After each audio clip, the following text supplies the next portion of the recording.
Jelang pemilihan umum yang akan dilaksanakan pada 14 Februari 2024 mendatang, Panitia Pengawas Pemilu tingkat Kecamatan Simpenan melaksanakan kegiatan rapat kerja teknis atau Rakernis di Aula Sunset Hill Desa Sanggawayang, Kecamatan Simpenan, Kabupaten Sukabumi.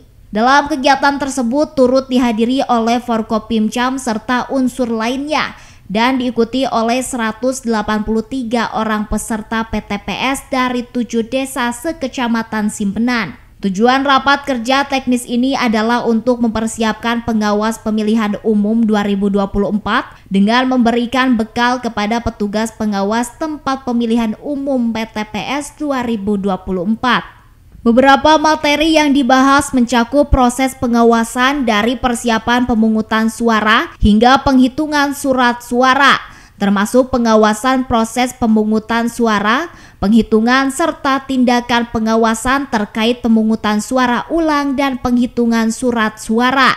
Ketua Panwascam Simpenan Deris Alfauji mengatakan, sebanyak 183 peserta PTPS melaksanakan Rakernis dengan bertujuan untuk memberikan pengetahuan kepada pengawas TPS agar dapat memahami tugas dan fungsi di masing-masing TPS pada saat pelaksanaan pemilu, antara surat suara yang sah dengan tidak sah agar dapat memahami tentang teknis pengawasan.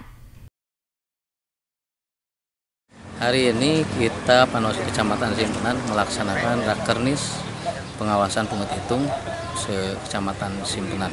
Ini rapat kerja teknis untuk memaksimalkan ataupun mempersiapkan untuk pengawasan penghitung yang mana pesertanya adalah pengawas TPS dan pengawas kelurahan atau desa atau PKD.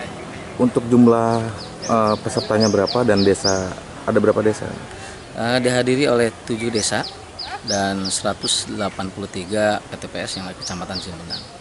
Pesan kepada para peserta, satu, kita harus benar-benar serius, fokus, karena ini detik terakhir bagaimana kita melakukan pengawasan di lapangan terkait penghitung, karena penantian kita yang begitu panjang, tinggal menghitung hari, artinya kita akan melaksanakan penghitung dan kita harus fokus untuk pengawasan, pasang telinga, pasang mata, dan kita konsentrasi untuk hasil daripada perhitungan suara. Dari Kecamatan Simpenan, Kabupaten Sukabumi, Indra Sofyan melaporkan.